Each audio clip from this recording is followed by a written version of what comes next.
वीरों और वीरांगनाओं की भूमि, शौर्य और बलिदान की भूमि राजस्थान में समय समय पर कई प्रसिद्ध मेलों का आयोजन किया जाता है, जिनमें से एक विश्व विख्यात प्रसिद्ध मेला है मल्लिनाथ पशु मेला, जिसे देखने देश विदेश से लोग यहां आते हैं। कहा जाता है कि इस मेले का इतिहास कई सौ साल पुराना है। तो आइए जानते हैं मल्लिनाथ मंदिर के पुजारी श्री कैलाश नाथ जी से मल्लिनाथ मंदिर और पशु मेले का इतिहास। ये मल्लिनाथ जी पहले मेवा नगर के राजा थे, नाम था रावण मालदेव जी। इनकी दो रानियां थी। बड़ी रानी पट रानी के नाम था रानी चंद्रावल, सेकंड रानी का नाम था रानी रूपदे जी। फिर इन्होंने यहाँ पर कड़ी तपस्या की थी।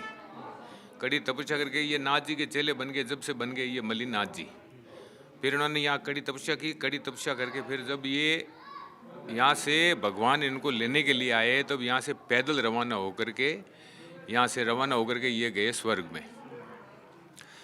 यहाँ पर लोगों को जब साधु महात्माओं को जब पता लगा कि भाई इतनी कम समय के अंदर भी भगवान के दर्शन होते हैं, तो अपन भी जाकर के यहाँ पर तपस्या करेंगे।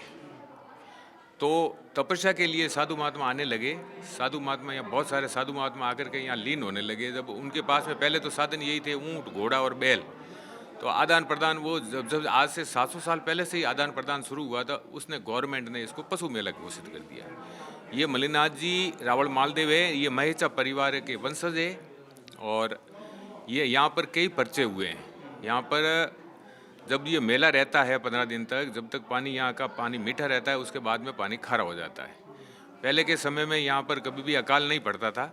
अब तो समय के अनुसार हो गया है, अब तो अकाल भी पड़ते हैं। बाकी जिस समय मल्लिनाथ जी यहाँ पर तपस्या कर रहे थे और उससे पहले भी थे, तो यहाँ पर अकाल की नाम का कभी नाम सुना ही नहीं था कि अकाल होता है।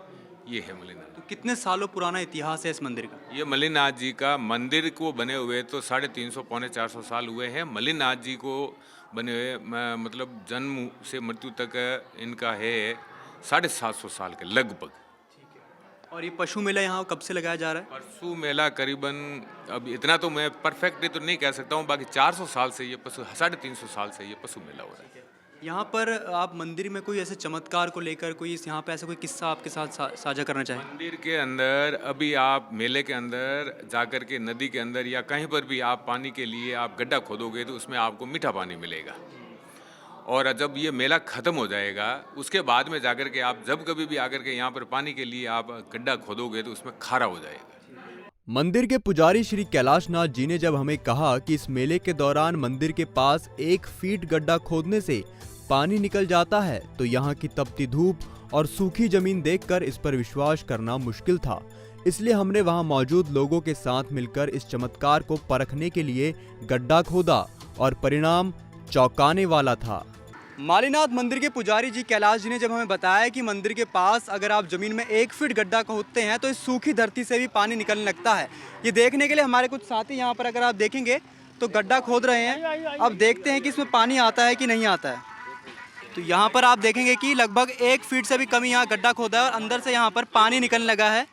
और पुजारी जी ने बताया था कि ये पानी जो है सिर्फ यहाँ पर मेले के दौरान ही निकलता है। मेले के बाद अगर आप आएंगे तो ये पानी यहाँ से इस ज़मीन से नहीं निकलता, लेकिन मेले के दौरान इस मिट्टी से पानी निकलता है। ये पानी सिर्फ मेले के दौरान निकलता है, मेले के बाद में निकलता है? बाद में नहीं निकलता, ये जब मेला भरा रहता है तब तक निकलता है। 700 सालों से ये मेला भरता है। यहाँ से सामने वो मंदिर है मल्लिनाथ जी का। जो आपका हमारा गांव होगा उस गांव का ही यहाँ पे पानी निकलेगा। जैसे जिस गांव का खड्डा खोदेगा जिस गांव का उसका वही मीठा ही खारा तो खारा है। खारे गांव वालों को खारा पानी मिलता है, मीठे गांव वालों को कैसा दिया है? जैसे आपने खारा पानी दिया तो आपको खारा नहीं मिलेगा, आपने मीठा दिया तो मीठा मिलेगा।